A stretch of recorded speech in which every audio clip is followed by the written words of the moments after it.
ओम नमो भगवते वासुदेवाय। भागवत पुराण तृतीय स्कंद 17वां अध्याय। हिरण्यकश्यपु और हिरण्याक्ष का जन्म तथा हिरण्याक्ष की दिग्विजय। श्री मैत्रेय जी ने कहा, विदुर जी, ब्रह्मा जी के कहने से अंधकार का कारण जानकर देवताओं की शंका निवृत्त हो गई और फिर वे सब स्वर्ग लोक को लौट आए। इधर दीति को अपने पति देव के कथानुसार पुत्रों की ओर से उपद्रव आदि की आशंकाएं बनी रहती थी, इसलिए जब पूरे 100 वर्ष बीत गए तब उस साध्वी ने 2 यमज जुड़वे पुत्र उत्पन्न किए। उनके जन्म लेते समय स्वर्ग, पृथ्वी और अंतरिक्ष में अनेकों उत्पात होने लगे, जिनसे लोग अत्यंत भयभीत हो गए।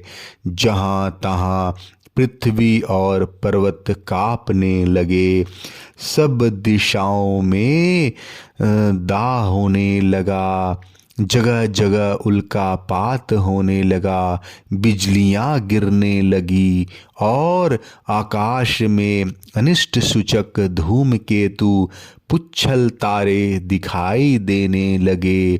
बार बार साए साए करती और बड़े बड़े वृक्षों को उखाड़ती हुई बड़ी विकट और असहाय वायु चलने लगी। उस समय आंधी, उसकी सेना और उड़ती हुई धूल ध्वजा के समान जान पड़ती थी। बिजली जोर जोर से चमककर मानो खिलखिला रही थी। घटाओं ने ऐसा सघन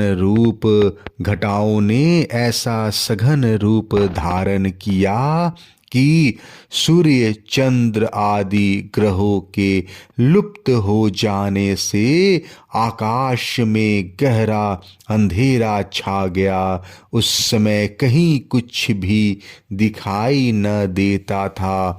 समुद्र दुखी मनुष्यों की भांति कोलाहल करने लगा। उसमें ऊंची ऊंची तरंगे उठने लगी और उसके भीतर रहने वाले जीवों में बड़ी हलचल मच गई। नदियों तथा अन्य जलाशयों में भी बड़ी खलबली मच गई और उनके कमल सूख गए। सूर्य और चंद्रमा बार बार ग्रसे जाने लगे तथा उनके चारों ओर अमंगल सूचक मंडल बैठने लगे। बिना बादलों के ही गरजने का शब्द होने लगा तथा गुफाओं में से रथ की घरघराहट का शब्द निकलने लगा। गांवों में गिदड़ और उल्लुओं के भयानक शब्द के साथ ही सियारियां मुख से दहकती हुई आग उगलकर बड़ा अमंगल शब्द करने लगी। जहां तहां कुत्ते अपनी गर्दन ऊपर उठाकर कभी गाने और कभी रोने के समान भांति भांति के शब्द करने लगे। विदुर जी, झुंड के झुंड गधे अपने कठोर खुरों से पृथ्वी खोदते और रेंकने का शब्द करते मत वाले होकर इधर उधर दौड़ने लगे। पक्षी गधों के शब्द से डरकर रोते चिल्लाते अपने घोंसलों से उड़ने लगे। अपनी खिरकों में बंधे हुए और वन में चरते हुए गाय बैल आदि पशु डर के मारे मल मूत्र त्यागने लगे। गौएं ऐसी डर गई कि दूहने पर उनके थनों से खून निकलने लगा। बादल पीव की वर्षा करने लगे। देव मूर्तियों की आंखों से आंसू बहने लगे और आंधी के बिना ही वृक्ष उखड़ उखड़ कर गिरने लगे। शनि राहु आदि क्रूर ग्रह प्रबल होकर चंद्र बृहस्पति आदि सौम्य ग्रहों तथा बहुत से नक्षत्रों को लांग कर वक्र गति से चलने लगे और आपस में युद्ध करने लगे।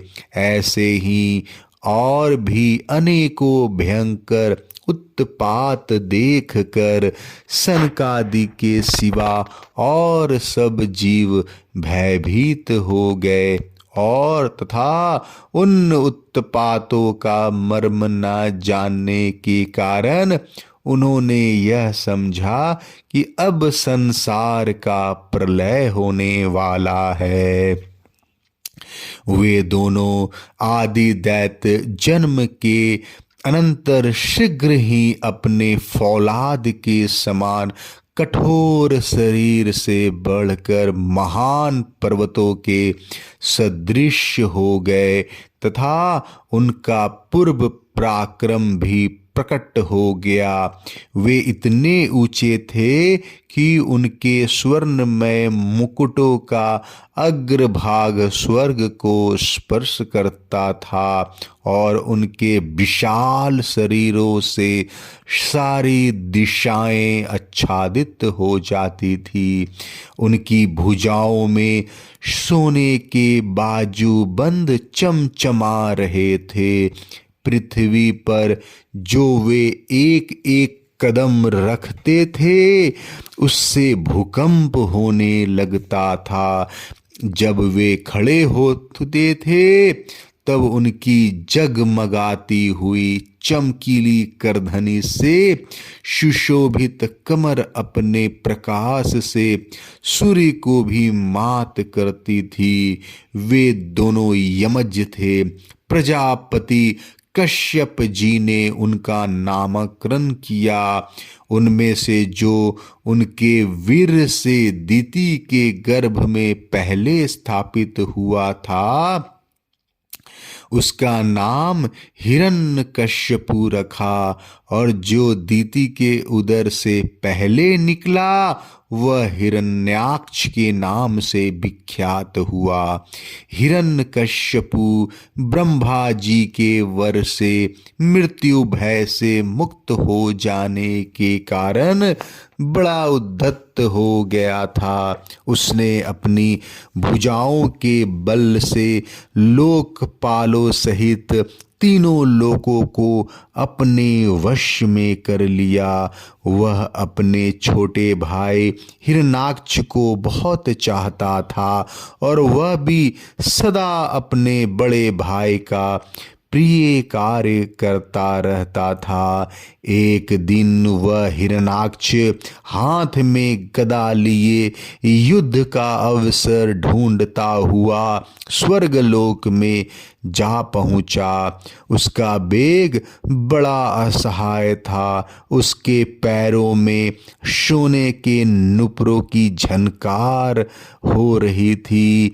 गले में विजय सूचक माला धारण की हुई थी और कंधे पर विशाल गदा रखी हुई थी। उसके मनोबल, शारीरिक बल तथा ब्रह्मा जी के वर ने उसे मत वाला कर रखा था। इसलिए वह सर्वथा निरंकुश और निर्भय हो रहा था। उसे देखकर देवता लोग डर के मारे वैसे ही जहां तहां छिप गए, जैसे गरुड़ के डर से सांप छिप जाते हैं। जब दैत्यराज हिरणाक्ष ने देखा कि मेरे तेज के सामने बड़े बड़े गर्वीले इंद्र आदि देवता भी छिप गए हैं, तब उन्हें अपने सामने न देखकर वह बार बार भयंकर गर्जना करने लगा। फिर वह महाबली दैत्य वहां से लौटकर जल क्रीड़ा करने के लिए मतवाले हाथी के समान गहरे समुद्र में घुस गया, जिसमें लहरों की बड़ी भयंकर गर्जना हो रही थी। ज्यों ही उसने समुद्र में पैर रखा कि डर के मारे वरुण के सैनिक जलचर जीव हकबका गए और किसी प्रकार की छेड़छाड़ न करने पर भी उसकी धाक से ही घबराकर बहुत दूर भाग गए। महाबली हिरणाक्ष अनेक वर्षों तक समुद्र में ही घूमता और सामने किसी प्रतिपक्षी को ना पाकर बार बार वायु वेग से उठी हुई उसकी प्रचंड तरंगों पर ही अपनी लोहमयी गदा को आजमाता रहा।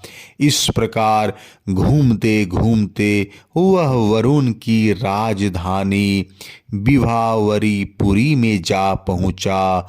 वहां पाताल लोक के स्वामी जलचरों के अधिपति वरुण जी को देखकर उसने उनकी हंसी उड़ाते हुए नीच मनुष्य की भांति प्रणाम किया और कुछ मुस्कुराते हुए व्यंग से कहा, महाराज मुझे युद्ध की भिक्षा दीजिए। प्रभु आप तो लोकपाल राजा और बड़े कीर्तिशाली हैं। जो लोग अपने को बांका वीर समझते थे उनके वीर मदन को भी आप चूर्ण कर चुके हैं और पहले एक बार आपने संसार के समस्त दैत्य दानवों को जीतकर राजसू यज्ञ भी किया था। उस मदोन्मत्त शत्रु के इस प्रकार बहुत उपहास करने से भगवान वरुण को क्रोध तो बहुत आया, किंतु अपने बुद्धि बल से वे उसे पी गए और बदले में उससे कहने लगे, भाई हमें तो अब युद्ध आदि का कोई चाव नहीं रह गया है। भगवान पुराण पुरुष के सिवा हमें और कोई ऐसा दिखता भी नहीं जो तुम जैसे रण कुशल वीरों को युद्ध में संतुष्ट कर सके। दैत्यराज तुम उन्हीं के पास जाओ, वे ही तुम्हारी कामना पूर्ण करेंगे। तुम जैसे वीर उन्हीं का गुणगान किया करते हैं। वे बड़े वीर हैं, उनके पास पहुँचते ही तुम्हारी सारी सेखी पूरी हो जाएगी और तुम कुत्तों से घिर कर वीर सैया पर शयन करोगे।